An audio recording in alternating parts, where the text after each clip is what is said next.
Amen. ಅನ್ಯ ಭಾಷೆ ಬಗ್ಗೆ ಸ್ವಲ್ಪ ಕೇಳ. ನಾನು ಸ್ಟಾರ್ಟ್ ಮಾಡಿ ಮೆಸೇಜ್ 1 ಅವರ್ ಆಗಿಲ್ಲ, 1 ಅವರ್ ಆಗಿದೆ ಅಷ್ಟೇ, 12 ಅವರ್ ಆಗಿದೆ.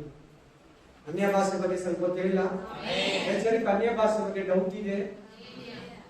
ಆಮೇಲೆ ಅವ್ರೇನೋ ಒಬ್ರು ಮಾಡ್ಬೇಡ ಅಂತಾರೆ, ನೀವು ಮಾಡಿ ಅಂತೀರಾ. ಒಬ್ರು ಇದೆ ಮನೇಲಿ ಮಾತಾಡ್ಕೊಳ್ಳಿ, ಇಲ್ಲಿ ಮಾತಾಡಬಾರ್ದು ಅಂತಾರೆ. ಒಬ್ರು ಇಲ್ಲ ಅಂತಾರೆ, ಅದು ಅಪೊಸ್ತಲರು ಮಾತ್ರ ಅಂತ ಹೇಳಿದ್ದಾರೆ.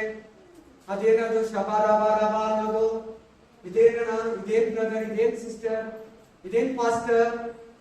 ಅದ್ರ ಬಗ್ಗೆ ಸ್ವಲ್ಪ ಹೇಳ್ತೀರಾ? ಅದು ಹೇಳಿದ್ರೆ ಪವಿತ್ರ ಆತ್ಮ ಬಗ್ಗೆ ಕ್ಲೋಸ್ ಮಾಡ್ತೀವಿ ನೆಕ್ಸ್ಟ್ ವೀಕ್, ಬೇಡ. ಆಮೇಲೆ ಓದಿ ಫಾಸ್ಟ್ ಆಗಿ 1 ಕೊರಿಂಥ 13:1, ಸಾರಿ ಮಾರ್ಕ 16:17 ಫಾಸ್ಟ್ ಆಗಿರ್ಬೇಕು. ನಾನು ಯಾರು ಓದೋರು ನೀವು ಬರೀ ಬರ್ಕೋಬೇಕು, ಬೈಬಲ್ ನೋಡ್ಬಾರ್ದು, ನಾನು ನೋಡ್ಬೇಕು. ಅದಕ್ಕೆ ಯೇಸು ಯೋನನ ಮಗನಾದ ಸೀಮೋನನೇ, ಅಪ್ಪ 16:17 ಮಾರ್ಕ. ನಮ್ಮವರಿಂದ ಈ ಸೂಚಿತ ಕಾರ್ಯಗಳು ಉಂಟಾಗುವವು. 1 ನನ್ನ ಹೆಸರನ್ನು ಹೇಳಿ ದೆವ್ವಗಳನ್ನು ಬಿಡಿಸುವರು. ಅದಿರಲಿ. ಸೆಕೆಂಡ್, ಹೊಸ ಭಾಷೆಗಳಿಂದ ಮಾತಾಡುವರು. ಏನಾದ್ರು ಮಾತು ಏನಂತೆ ಬ್ರದರ್? ಯಾವ ಹೊಸ ಭಾಷೆ?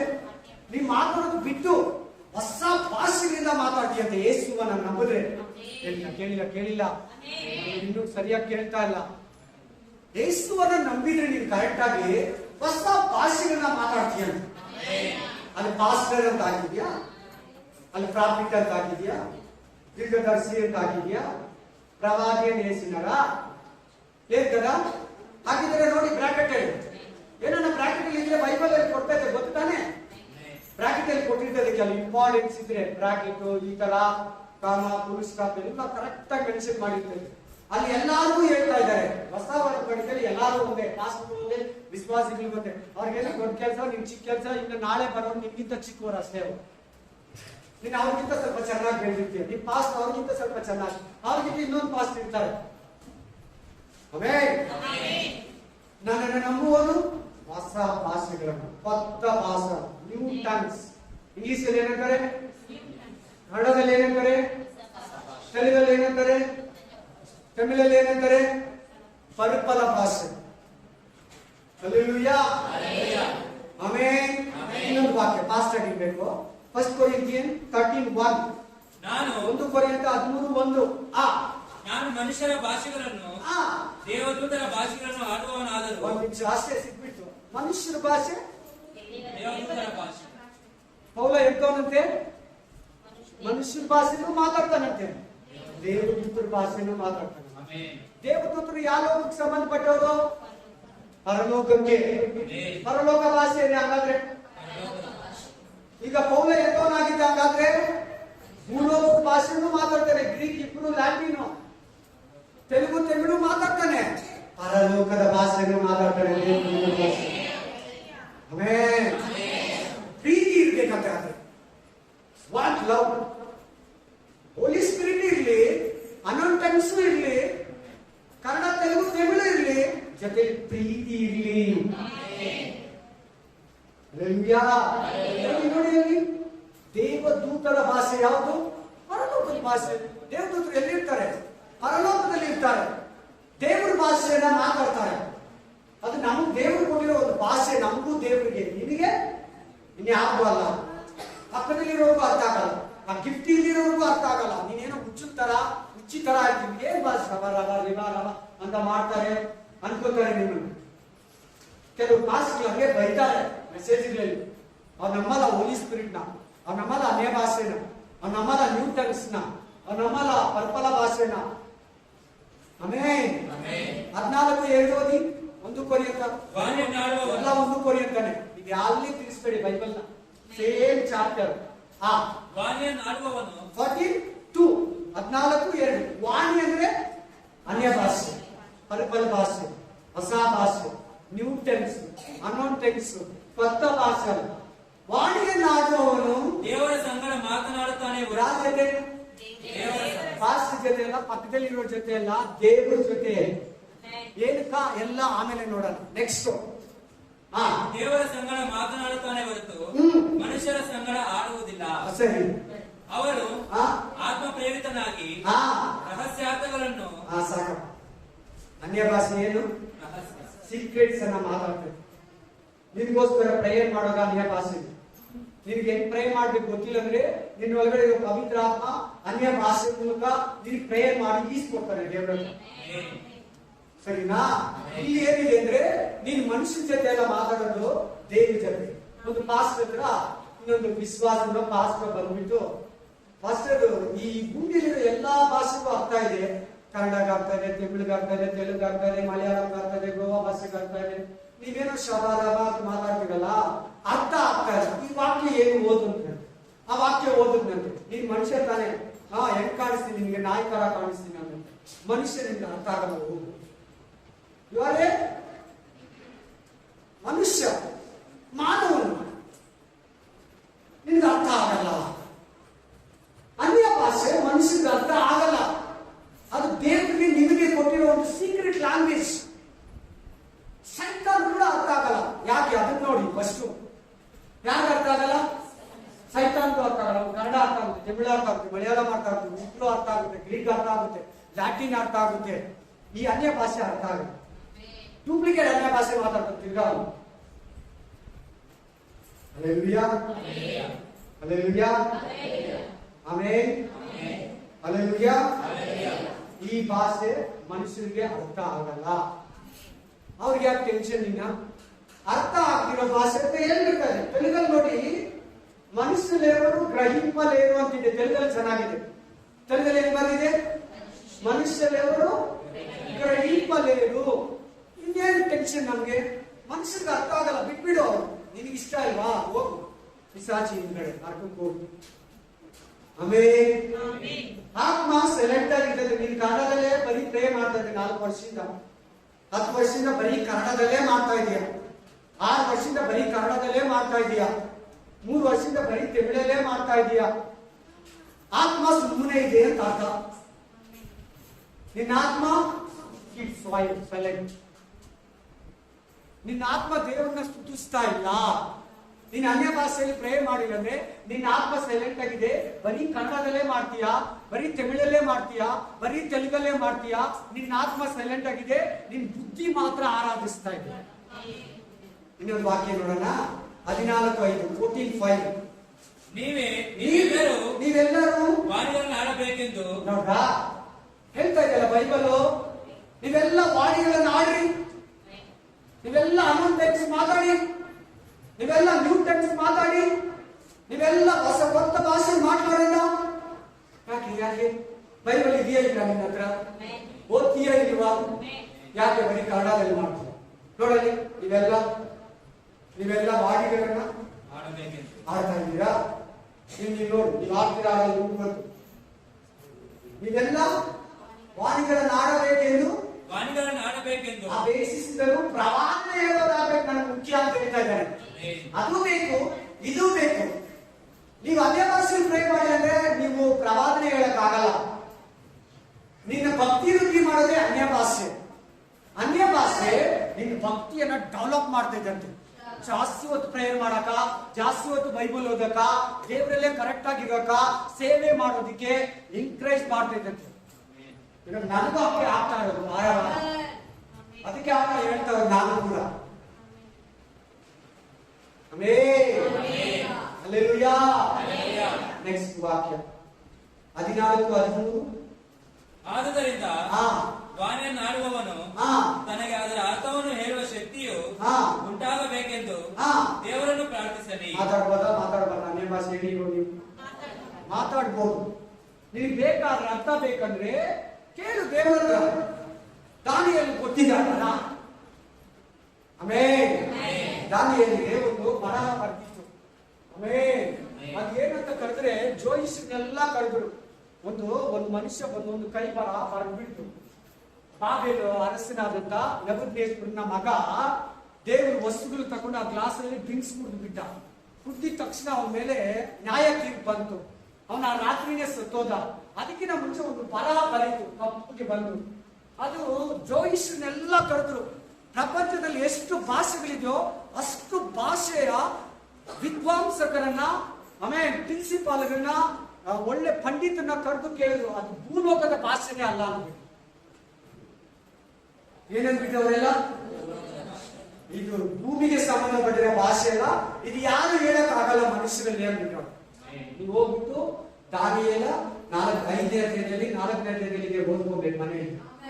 ಇದು ಯಾರು ಏನು ವಿದ್ವಾಂಸಕರಲ್ಲಿ ಏನು ಒಳ್ಳೆ ಪಂಡಿತರವರು, ಒಳ್ಳೆ ಗ್ಯಾಜೆಟ್ಗಳವರು, ಒಳ್ಳೆ ಪ್ರಾಕ್ಟಿಕಲ್ ಮ್ಯಾನ್ಗಳು, ಭೂಮಿಯಲ್ಲಿರೋ ಎಲ್ಲಾ ಭಾಷೆಗಳು ಬಂದಿರಲ್ಲ, 127 ಭಾಷೆಗಳು ಆಗಲ್ಲ ಅಂದ್ಬಿಟ್ಟು ಎಲ್ಲ.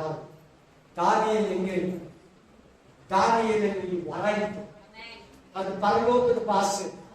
ನೀನು ಇವತ್ತು ರಾತ್ರಿನೇ ತಕ್ಕಡಿಯಿಂದ ತೂಗಲ್ಪಟ್ಟಿದ್ಯಾ, ನಿನ್ನ ಅಧಿಕಾರ ಮೇದಿಯ ಪೆರ್ಸಿಯ ಸಾಮ್ರಾಜ್ಯಕ್ಕೆ ಹೋಗ್ತಾ ಇದೆ, ನಿನ್ ಬದಲಿಗೆ ಬೇರೆಯವರು ರಾಜ ಆಗ್ತಾನೆ, ನೀನ್ ಈ ರಾತ್ರಿ ಸತ್ತೋಗ್ತೀಯ ಅಂತ ಅದ್ರ ಅರ್ಥ. ಹಲ್ಲೆಲೂಯಾ. ಗೊತ್ತಾ ವಾಕ್ಯ? ತೆಗಿರಿ ದಾನಿಯೇಲ, ಸಂಶಯ ನೋಡಿ ನಾನಿನ್ನ. ಆಮೆನ್ ಆಮೆನ್. Spirit of God. ಜನಕ್ಕೆ ಹಸಿವಾಗ್ತಾ ಇದೆ, ಜನಕ್ಕೆ ಬೈಬಲ್ ಹಸಿವಿದೆ, ಜನಕ್ಕೆ ಬಿರಿಯಾನಿ ಹಸಿವಿದೆ. ಆಮೆನ್ ಹಲ್ಲೆಲೂಯಾ. Thank you Jesus. ಆಮೆನ್. ಓದಿ. ಆಮೆನ್. Praise the Lord. 5ನೇ ಅಧ್ಯಾಯ 26ನೇ ವಚನ.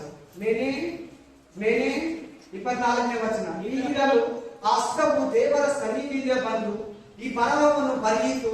ಬರೆದ ಬರಹವು 24, 25, 26. ಮೇನೆ ತೆಕೆಲ್ ಉಪಿಸನ್. ಇದರ ಅರ್ಥವು ಹೀಗಿದೆ. ಮೇನೆ ಅಂದರೆ ದೇವರು ನಿನ್ನ ಆಳ್ವಿಕೆಯು ಕಾಲವನ್ನೇ ಲೆಕ್ಕಿಸಿ ಕೊನೆಗಳಿಸಿದ್ದಾನ. ತೆಕೆಲ್ ಅಂದರೆ ನೀನು ತಕ್ಕಡಿಯಲ್ಲಿ ತೂಗಲ್ಪಟ್ಟು ಕಡಿಮೆಯಾಗಿ ಬಂದು. ಒಂದು ಪದಕ್ಕೆ ಎಷ್ಟು ಪದಾರ್ಥ ಇದೆ ನೋಡಿ, ಒಂದು ಪದಕ್ಕೆ. ನೀನು ಕನ್ನಡದಲ್ಲಿ ಇಷ್ಟೊತ್ತು ಪ್ರೇಯರ್ ಮಾಡ್ತೀಯ, ಅನ್ಯ ಭಾಷೆಯಲ್ಲಿ ಇಷ್ಟೊತ್ತು ಸಾಕು.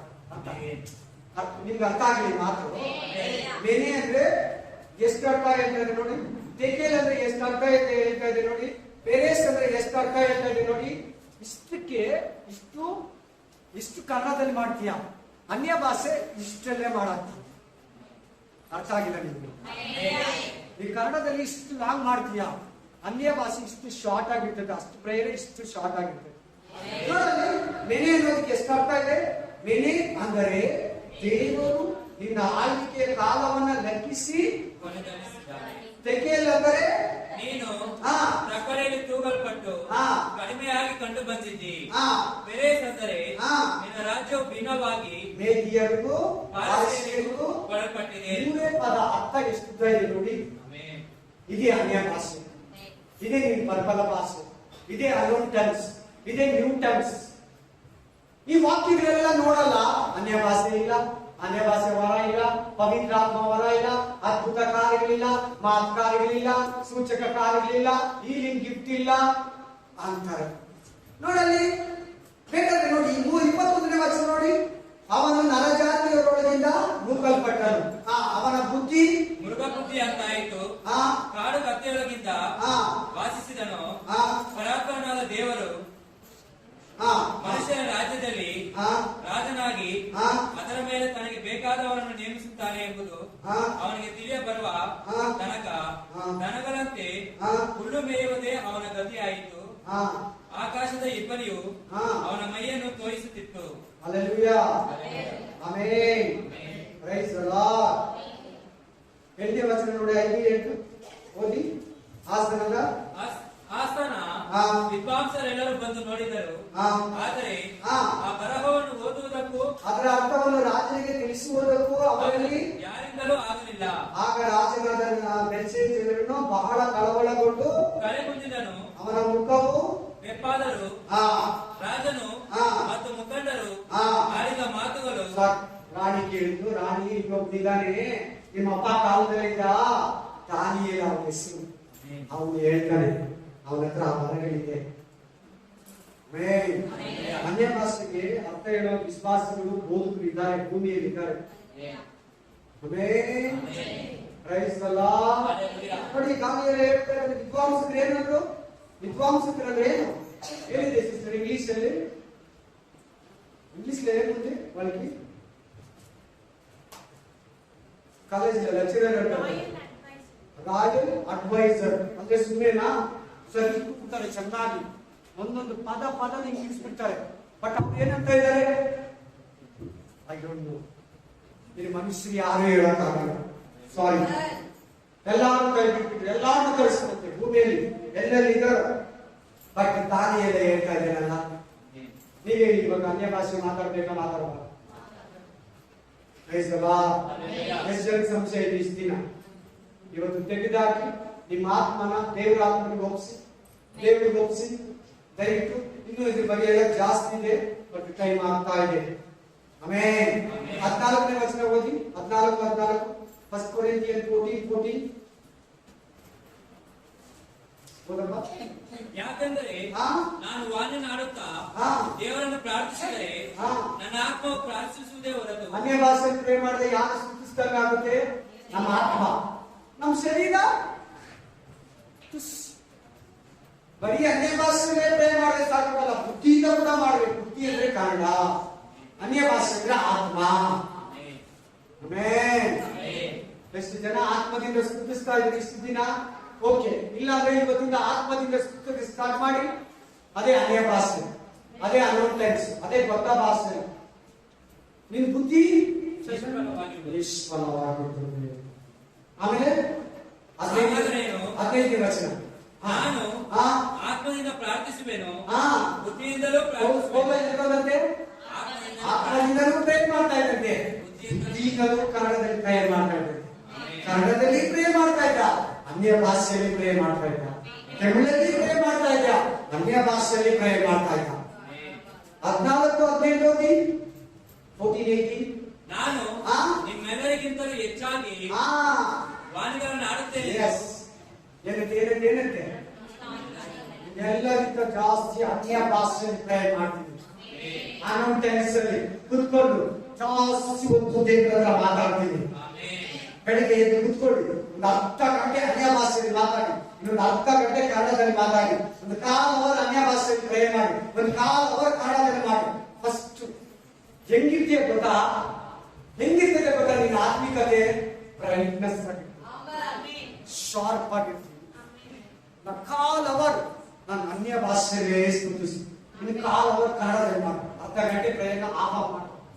1 ಅವರ್ ಮಾಡ್ತೀಯಾ, ಅರ್ಧ ಗಂಟೆ ಅನ್ಯ ಭಾಷೆಯಲ್ಲೇ ಮಾಡು.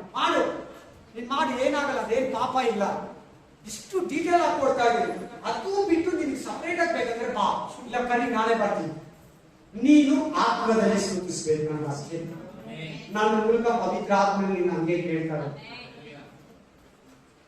ನಾನು ಇದನ್ನ ಮೊದಲು ಹಂಗೆ ಬಿಟ್ಟಿದ್ದೆ, ನಾನು ಇದನ್ನ ಹಂಗೆ ಅನ್ಕೊಂಡಿದ್ದೀನಿ. ಫಸ್ಟ್ ಬೈಬಲ್ ಯಾವಾಗ ನಾನು ಕಣ್ಣು ತೆರೀತಿತ್ತು, ನಮ್ಮಲ್ಲಿರೋ ಪರಿಶುದ್ಧಾತ್ಮ ಯಾವಾಗ ನಮ್ಗೆ ಮಾತಾಡ್ತಾನೋ, ನಾವು ಒಂದೊಂದು ದಿನ ಮೇಲೆ ಮೇಲೆ ಮೇಲೆ ಮೇಲೆ ಹೋಗ್ತಾ ಇದ್ದೀವಿ. ಇದರಲ್ಲಿರೋದನ್ನ ತಿಳ್ಕೊಳ್ಳೋದ್ರ ಪ್ರಕಾರ ಆರಾಧಿಸ್ಬೇಕು. ನಾವಿಲ್ಲಾಂದ್ರೆ ಖಂಡಿತ ಪರಲೋಕ ಸ್ವಲ್ಪ ಕಷ್ಟ. ಪ್ಲೀಸ್. ಆಮೇನ್. 14-28 ಓದಿ. ನಾನು ಅರ್ಥವನ್ನು ಹೇಳುವವನಿಲ್ಲದಿದ್ದರೆ ವಾಣಿಯನ್ನು ಆಡುವವನು ಸಭೆಯಲ್ಲಿ ಸುಮ್ಮಗಿರಲಿ, ತನ್ನೊಂದಿಗೆ ದೇವರೊಂದಿಗೆಯೂ ಮಾತಾಡಿಕೊಳ್ಳಲಿ. ಮಾತಾಡ್ಲಿ, ಅನ್ಯ ಭಾಷೆ ಮಾತಾಡ್ಬೋದಲ್ವಾ? ಮನೆಯಲ್ಲಿ ಮಾತಾಡ್ಬೋದ? ಮಾತಾಡ್ಬಾರ್ದಾ? ಮಾತಾಡ್ಬೋದು. ತನ್ನೊಂದಿಗೂ ದೇವರೊಂದಿಗೂ ಮಾತಾಡ್ಕೋಬಹುದು. ಅರ್ಥ ಆಗಿಲ್ಲ ನೀನು ಮಾತಾಡ್ಬೇಕು ಬ್ರದರ್ ಅಂತಾರೆ. ಪಾಸ್ಟ್ ಕೆಲವರು ಹೇಳ್ತಾರೆ, ಅರ್ಥ ಇಲ್ಲಂದ್ರೆ ಯಾವ ಭಾಷೆಗೆ ಮಾತಾಡಬಾರ್ದು ಅಂತ ಹೇಳ್ತಾರೆ. ಅವ್ರ ಮಾತು ಕೇಳಬೇಡಿ. ಅದು ಅರ್ಥ ಆಗಲ್ಲಂತ 2ನೇ ವಾಕ್ಯದಲ್ಲಿ 14:2 ಕೊಟ್ಟೆ, ಕ್ಲೀನ್ ಆಗಿದೆ ತೆಲುಗಲ್ಲಿ. ಮನುಷ್ಯರು ಗ್ರಹಿಂಪಲೇನು. ಅಲ್ಲೆಲೂಯಾ. ಅದು ಅರ್ಥ ಆಗ್ತಿರೋ ಭಾಷೆ. ಅದಕ್ಕೆ ದಾನಿಯಲ್ಲಿ ಮಾತ್ರ ಯಾಕೆ ಹೇಳಕ್ಕಾಗಿಲ್ಲ? ಅದು ಮನುಷ್ಯಕ್ಕೆ ಯಾರು ಅರ್ಥ ಆಗಲ್ಲ. ಅದು ನಿನಗೂ ದೇವರಿಗೂ, ಪಿಶಾಚಿಗೆ ಅರ್ಥ ಆಗಲ್ಲ. ಪರಲೋಕದಲ್ಲಿದ್ದ ನಾವು ಪಿಶಾಚಿ ಕೂಡ ಅರ್ಥ ಆಗಲ್ಲ. ಹೊಸ ಒಡಂಬಡಿಕೆಯವರು ಮಾತ್ರ ಕೊಟ್ಟಿದ್ದಾರೆ. ಅಲ್ಲೆಲೂಯಾ. ಹೊಸ ಒಡಂಬಡಿಕೆಯವರು ಕೊಟ್ಟಿದ್ದಾರೆ. 14:39. ಆದ ಕಾರಣ 14:39 14:39. ಆದ ಕಾರಣ ನನ್ನ ಸಹೋದರರೇ, ಪ್ರವಾದಿಸುವುದಕ್ಕೆ ಆಸಕ್ತಿಯಿಂದ ಅಪೇಕ್ಷಿಸಿರಿ ಮತ್ತು ವಾಣಿಯನ್ನು ಆಡುವುದಕ್ಕೆ ಬೇಡವೆನ್ನಬಾರದು. ಏನನ್ಬಾರ್ದಂತೆ? ಹಂಗೆ ಮಾತಾಡಬಾರ್ದು. ಫಾಸ್ಟ್ ಹೇಳಿದ್ರು ಬಂದು ನಾವು ದಿನ ಮಾತಾಡ್ತಾ ಬಿಟ್ಬಿಟ್ರೆ ಇನ್ನೇನೆ ಮಾತಾಡಲ್ಲ. ಪಾಸ್ಟ್ ಬಂದಂತೆ ಗಂಡ ಹೆಂಡತಿ ಮಲಗ್ತಾರಲ್ಲ, ಅವರು ಅನ್ಯ ಭಾಷೆ ಮಾತಾಡೋರು ಮಲಗಬಾರ್ದು ಅಂತೆ. ಅವ್ರು ಮಲಗೋದೇ ಬಿಟ್ಬಿಟ್ರು. ದಯವಿಟ್ಟು ಯಾರು ಬೇಜಾರಾಗ್ಲಿಲ್ವಾ? ನಿಮ್ಗೆ ಅರ್ಥ ಆಗ್ಬೇಕು ನಾನು ಹೇಗೆ. ಅವತ್ತಿಂದ ಆ ಸಿಸ್ಟರು ಅವ್ರ ಹಸ್ಬೆಂಡ್ ಹತ್ರ ಕ್ಲೋಸ್ ಆಗಿ ಬಿಟ್ಬಿಟ್ರಂತೆ. ಪಾಸ್ಟ್ ಬಂದು ಹೇಳ್ಬಿಟ್ಟು ಹೋಗ್ಬಿಟ್ರಂತೆ, ಅನ್ಯ ಭಾಷೆ ಮಾತಾಡೋರು ನಮ್ಮ ಗಂಡ ಹೆಂಡತಿ ಪಕ್ಕದಲ್ಲಿ ಮಲಗಬಾರ್ದು. ಏನೇನು ಡಾಕ್ಟ್ರಿನ್ಗಳಿಗೇನು ಹಂಗಿದ್ರೆ ಬೈಬಲ್ ಹೇಳಲ್ವಾ? ಪ್ರೇಯರ್ ಮಾಡೋರು ಮಾತ್ರ ನೀವು ದೂರ ಇರಿ. ಆ ವಾಕ್ಯ ಆ ಸಿಸ್ಟರ್ ಓದ್ಬೇಕು ತಾನೆ. 1 ಕೊರಿಂಥ 7ನೇ ಅಧ್ಯಾಯದಲ್ಲಿ ಗಂಡ ಹೆಂಡತಿ ಬಗ್ಗೆನೇ ಹೇಳ್ತೈತೆ. ನೀವು ಪ್ರೇಯರ್ ಮಾಡೋರು ಮಾತ್ರ ದೂರ ಇರಿ, ಮಿಕ್ಕಿದ ಎಲ್ಲಾ ಟೈಮ್ ಹತ್ರ ಇರಲಿ. ಆ ವಾಕ್ಯ ಏನ್ರಿ? ಅದಕ್ಕೆ ನಮ್ಗೆ ಯಾರನ್ನ ಬಂದು ಹೇಳಿದ್ರೆ ನಾವು ಚೆನ್ನಾಗಿ ಬೈಬಲ್ ಓದಿದ್ರೆ ಅವ್ರು ಹೇಳೋವಾಗ್ಲೇ ಈ ವಾಕ್ಯ ಹಿಂಗೆ ಹೇಳ್ತೈತಲ್ಲ ಬ್ರದರ್, ದೇವ್ರು ಹೇಳಿದ್ದಾರೆ ಪ್ರೇಯರ್ ಮಾಡೋರು ಮಾತ್ರ ಗಂಡ ಹೆಂಡತಿ ದೂರ ಇರ್ಲಿ, ಮಿಕ್ಕಿದ ಎಲ್ಲಾ ಟೈಮ್ ಹತ್ರ ಇರ್ಬೇಕಂತ ಹೇಳ್ತೈತಲ್ಲ ಬೈಬಲ್. ಈ ತರ ಹೇಳಿದ್ರೆ ಜಾಸ್ತಿ ಇದೆ. ವಾಣಿಗಳನ್ನು ಆಡುವುದು I don't say next time. ಇವತ್ತಿಂದ ನಾನು ಅನ್ಯ ಭಾಷೆ ಪ್ರೇಯರ್ ಮಾಡಲ್ಲ ಅನ್ಬೇಡ. ಮಾಡ್ಬೇಕಂತೀರಾ? ಯಾರು ಮಾಡಕ್ ಬರಲ್ಲ ಅವರೆಲ್ಲ ಪವಿತ್ರಾತ್ಮ ವರ ಕೇಳಿ, ಆ ಪವಿತ್ರಾತ್ಮ ನಿಮ್ಮ ಮೇಲೆ ಬಂದ್ರೆ ನಿಮ್ಗೆ ಗೊತ್ತಿದ್ದೀರಾ, ನಿಮ್ಮ ನಾಲಿಗೆಯನ್ನ, ನಿಮ್ಮ ಮೈಂಡ್ ಅನ್ನ, ನಿಮ್ಮ ಹಾರ್ಟ್ ಅನ್ನ ಹೋಗಿ ಕಂಟ್ರೋಲ್ ತಕೊಂಡು ನಿಮ್ಮ ನಾಲಿಗೆ ಮೂಲಕ ಅನ್ಯ ಭಾಷೆ ಮಾತಾಡಿಸಿ.